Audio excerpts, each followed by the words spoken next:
남자가 여자를 애태우게 만드는 방법은 오히려 자기 주관이 있으면서 살짝 챙겨주는 거에 더 빠진다는 거죠. 무조건 대시에서 불도저처럼 들어가는 것이 성공률이 있는 게 아니고, 여자가 호감 표현을 했어요. 근데 남자가 오히려 꿈쩍 안 할 때 여자는 더 미쳐버립니다. 농담 반 진담 반 식으로 뭐라고 얘기하냐면, 능력 있는 남자는 여자한테 매달리지 않아요. 능력 있는 남자는 여자가 헤어지자고 했을 때 무릎 꿇고 빌지 않아요. 울지 않아요. 이 얘기를 항상 해줘요. 이 양관식하고 하도영으로 봤을 때 실제로 여자들은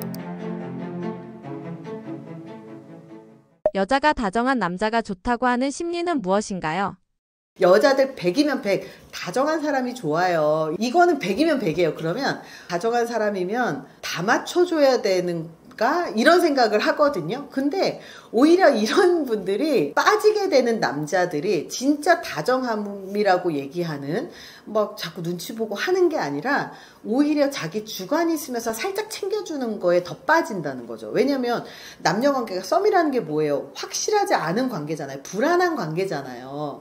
불안하면 남자만 불안하겠어요? 관계가? 여자도 불안해요. 이 썸 관계에서는 남자도 불안감을 느끼면서 저 사람이 나한테 얼마나 관심이 있을까? 내가 이렇게 하면 그 사람이 나한테 정말 다가올까? 그럼 한 발짝 딱 가봐요. 근데 여자는 또 그 신호를 계속 해석하면서 불안하단 말이에요.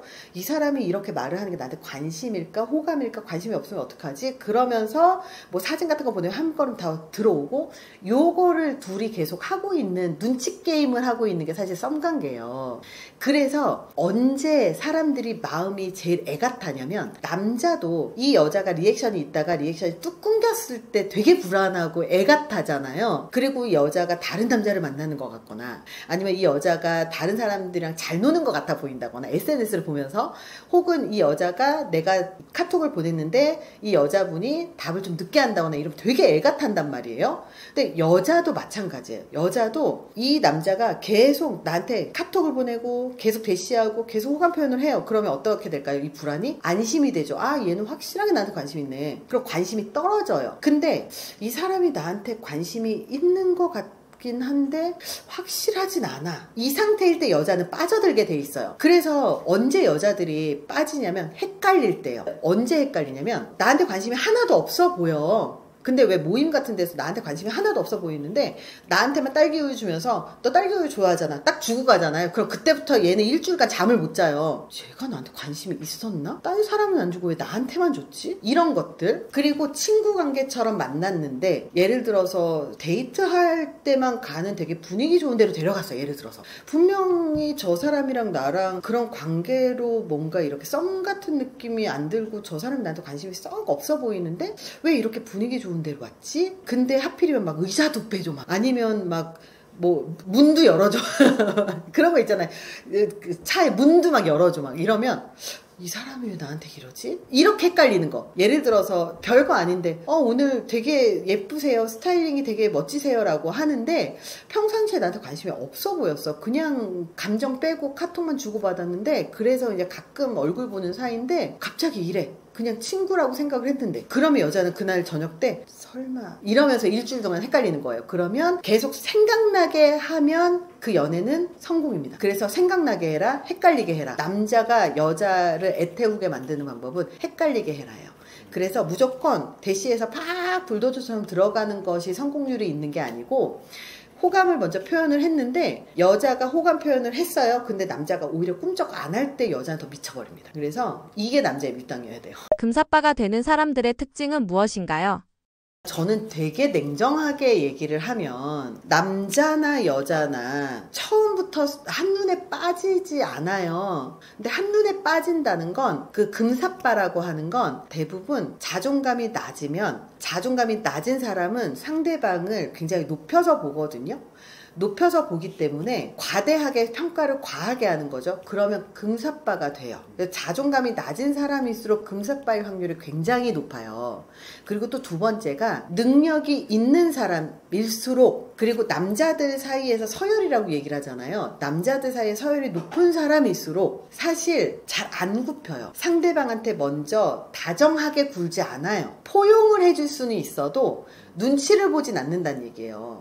그래서 오히려 남녀 관계에서 계속 눈치를 보고, 그리고 다정을 핑계로 그 사람한테 너무 몰입한다거나 매달린다거나 이러면 오히려 사회적 위치가 낮거나 아니면 서열이 낮을 확률이 되게 높은 거예요. 그래서 제가 그냥 농담 반 진담 반 식으로 뭐라고 얘기하냐면, 능력 있는 남자는 여자한테 매달리지 않아요. 능력 있는 남자는 여자가 헤어지자고 했을 때 무릎 꿇고 빌지 않아요. 울지 않아요. 이 얘기를 항상 해줘요. 그래서 이 양관식 같은 남자가 되게 여자들에게 로망이지만 현실로 봤을 때 양관식은 사실 능력 없는 남자였어요. 그래서 여자 하나 선택을 하고 여자 한 명 이렇게 위해 주는 건 아주 좋지만, 실제로 정말 사회적 위치가 아주 높은 사람 혹은 사회적 위치가 아주 낮은 사람, 이 둘만이 이게 가능해요. 양관식 같은 사람이 가능해요. 무조건 사회적 위치가 낮기 때문은 아니에요, 분명히. 하지만 정말 가치관이 제대로 서 있고 정말 우선순위가 명확한 사람들이 있어요. 정말 그런 사람들은 바깥에서도 자기가 대접을 받기 때문에 굳이 집에서도 대접을 받을 이유가 없어요. 이 사람은 머릿속에 이 체계가 정리가 돼 있어서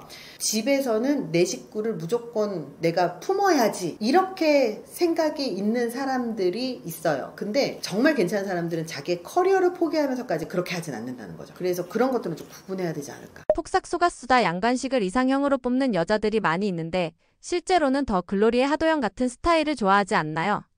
여자들은 왜 실제로 좋아하는 남성상과 다른 이상형을 얘기하는 걸까요? 이 양관식하고 하도영으로 봤을 때 실제로 여자들은 하도영한테 다 몰려요. 근데 이제 하도영을 자기가 선택을 해놓고 양관식처럼 해주길 바라니까 불행하다고 느끼는 거예요.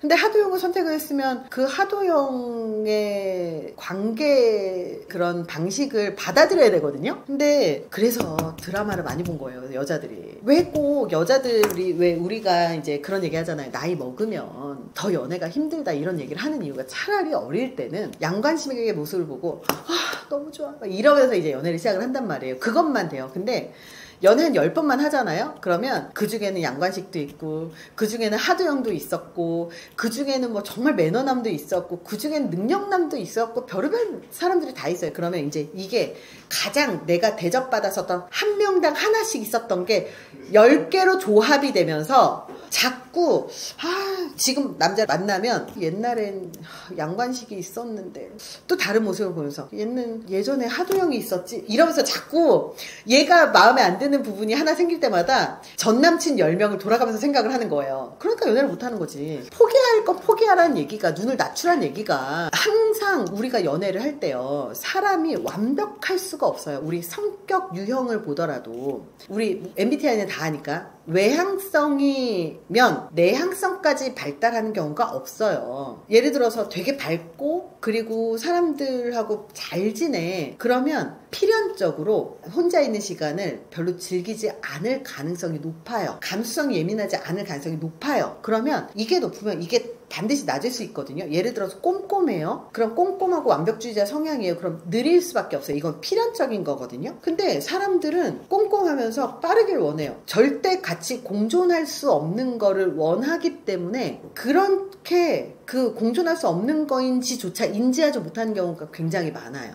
그래서 제가 연애 상담을 하다 보면 본인이 원하는 이상형이 예를 들어서 굉장히 마초남, 테토남이라고 하잖아요. 테토남을 좋아해. 테토남을 좋아하는데 이 사람이 좀 굉장히 도덕적이며 그리고 규율을 좀 잘 지키고 그리고 선을 좀 잘 지키길 원해요. 근데 이 두 개가 양립할 가능성이 아예 없는 건 아니지만 한번 생각해 보세요. 정말 남자다운 그 테토남이 어떤 경우에는 왜 테토남이에요? 하는 거야 그냥.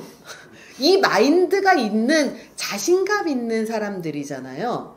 그리고 굉장히 행동력이 강한 사람들이란 말이에요. 근데 행동력이 강한 사람들인데 행동력이 강하다 보면 뭐 하나 놓칠 수 있어요. 꼼꼼하지 않으니까. 행동이 먼저 나가니까. 그러면 이 놓칠 수 있는 게 있다라는 걸 자각해야 되는데 행동력 있는 테토남을 좋아하면서 꼼꼼한 것까지 다 챙기기 원하면서 다정한 것까지 원해요. 존재하지 않아요, 세상에. 존재할 수가 없어요. 그렇기 때문에 연애를 못하는 경우들이 많고 제가 이 부분을 항상 지적을 해주는 거예요. 왜 세상에 존재하지 않는 사람들을 원하니? 근데 여자만 그런 게 아니고 남자도 똑같아요. 제가 어느 정도까지 봤냐면 어떤 분이 본인은 여자분이 20대였으면 좋겠대요. 본인 40대야. 근데 본인은 20대를 만났으면 좋겠대요. 근데 20대인데 이왕이면 성숙했으면 좋겠고 생각이 깊었으면 좋겠고 그리고 얼굴도 예뻤으면 좋겠대요. 근데 한번 생각을 해보세요.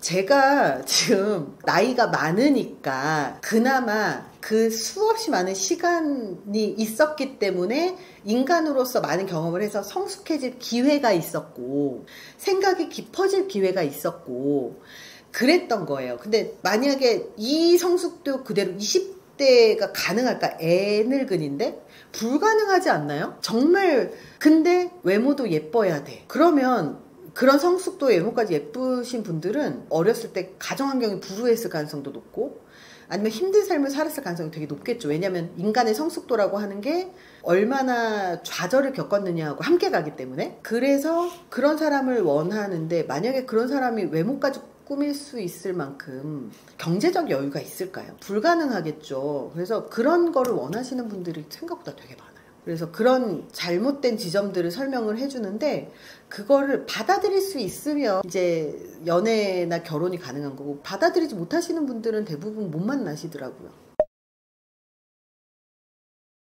제가 강의를 한 22년 하고요. 기업에서 리더십이라든지 아니면 윤리경영이라든지 이런 강의를 22년 하고 자기계발 관련. 그리고 지금 최근에는 심리학으로 결혼정보회사를 지금 현재 운영을 하고 있습니다. 심리학으로 결혼정보회사를 한다는 게 저희 회사에 가입을 하신 분들은 다 심리진단을 받아서 성향이라든지 가치관이라든지 이런 정서 관련 체크를 모두 하고 난 다음에 가입을 하셔서 저희가 인성까지 검증한다라고 이야기를 하고 있고요. 그리고 성향까지 고려해서 매칭을 해주고 있는 결혼정보회사입니다. 그래서 저는 사실 이런 그 강의라든지 결혼정보회사까지 하면서 항상 제가 강조하는 게 이런 도덕적인 기준을 지키는 것도 되게 중요하고 그리고 이왕이면 결혼을 하시고 연애를 하고 사랑을 한다면 이 사랑을 유지하고 그리고 굉장히 행복한 결혼 생활을 하는데 되게 중요한 역할을 한다고 생각을 하거든요. 그래서 행복하게 사랑하고 행복하게 결혼하고 행복하게 결혼 생활하면서 또 인생이 좀 발전하실 수 있는 그런 다양한 역할을 하고 있는 것 같습니다. 그래서 저희 심리학자 차이언 채널에서는 연애 그리고 인간관계 그리고 자기계발 이런 여러 가지 관련한 콘텐츠들을 운영을 하고 있고요. 그리고 이번에 신규 채널 결혼의 희연 채널은 결혼과 관련한 콘텐츠만 올리고 있습니다. 궁금하신 분들은 많이 찾아와 주세요. 감사합니다.